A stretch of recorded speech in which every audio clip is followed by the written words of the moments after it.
Padra Padra Mujpur Gambhira bridge two wheeler ચાલકો અને પગપાળા માટે ખુલ્લો મૂકવામાં આવ્યો. નાના વાહનોની આશા ફળી. પાદરાના ધારાસભ્ય ચૈતન્યસિંહ ઝાલા તથા વડોદરા જિલ્લા ભાજપ પ્રમુખ બીજે બ્રહ્મભટ્ટ સહિત ભાજપના કાર્યકરો ઉપસ્થિત રહ્યા અને પૂજા અર્ચના કરીને વિધિવત રીતે ખુલ્લો મૂકવામાં આવ્યો. ગત જુલાઈ માસમાં બ્રિજ તૂટવાથી સંપૂર્ણપણે બંધ કરવામાં આવ્યો હતો. બ્રિજ ખુલ્લો મૂકવામાં આવતા ખાસ કરીને પાદરા તરફ નોકરી માટે આવતા કામદારો તથા આજુબાજુ રહેતા લોકોને ખૂબ રાહત. શાકભાજી પકવતા ખેડૂતો પણ મજૂરી કરી શાકભાજીના પોટલા સ્કૂટર ઉપર પાદરા તરફ લાવશે, જેથી લાંબુ અંતર ઘટશે. ખુલ્લો મૂકવામાં આવતા અનેક લોકોએ ખુશી વ્યક્ત કરી. નામ મારું વિશાલ કુમાર બમણ ગામ મોટી બાગો રહેવાનું. 35 કિલોમીટર મારે રોજ ફરીને જવાનું થયું નોકરી. એના માટે આ બ્રિજ ચાલુ થઈ ગયો અમારે ખૂબ ખૂબ આભાર. કઈ કંપની નોકરી રોજ કેટલું ફરવાનું?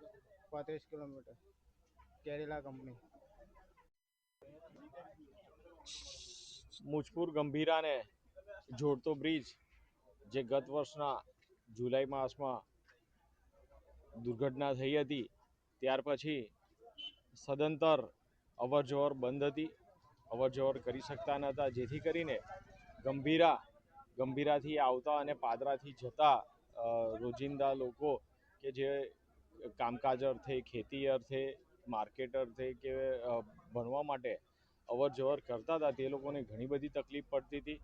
અને આ તકલીફ દૂર કરવા માટે ગુજરાત સરકારશ્રી દ્વારા નિર્ણય લેવામાં આવ્યો કે તૂટેલો ભાગ જોડી દેવામાં આવે અને નાના વાહનો કે ટુ વ્હીલર કે ચાલતા રાહદારીઓને સરળતા મળે એટલી વ્યવસ્થા કરવા માટેનો ગુજરાત સરકાર દ્વારા નિર્ણય લેવામાં આવ્યો હતો. અને લોખંડનું એક સ્ટ્રક્ચર આ જોડાણ માટે મૂકવામાં આવ્યું હતું. એ આજરોજ બનીને તૈયાર થઈ ગયું છે અને રોજિંદા લોકો જે અવર જવર કરે છે, કંપનીઓમાં નોકરી ધંધા અર્થે જાય છે કે ભણવા માટે જાય છે, આ તમામ રાહદારીઓ માટે આજરોજથી આ બ્રિજને ખુલ્લો મૂકવામાં આવ્યો છે અને મોટા વેહિકલો ના જાય તે માટેની વ્યવસ્થા કરી છે. તેમજ જે ટુ વ્હીલર હોય કે રાહદારી ચાલતા લોકો હોય એ લોકોની સેફટી માટે પણ પૂરી વ્યવસ્થા કરવામાં આવેલી છે. આજુબાજુ વ્યવસ્થા કરી છે રેલિંગ મારીને, અને મોટા વાહન ના જાય તેના માટેની પણ વ્યવસ્થા કરવામાં આવેલી છે. સાથે જ નવો બ્રિજ અત્યારે પૂરજોશમાં કામ ચાલુ છે, તો તમામ લોકોને અપીલ કરીશ અવર જવર કરતા અને મારા પાદરા તાલુકાના તેમજ સામે ગંભીરાથી આણંદ જિલ્લાના લોકોને અપીલ કરીશ કે જ્યાં સુધી આ બ્રિજ તૈયાર થઈ જાય ત્યાં સુધી હાલ જે વ્યવસ્થા કરી છે એમાં સૌ સહકાર આપે અને ટૂંક સમયમાં જ નવો બ્રિજ બનીને તૈયાર થઈ જશે.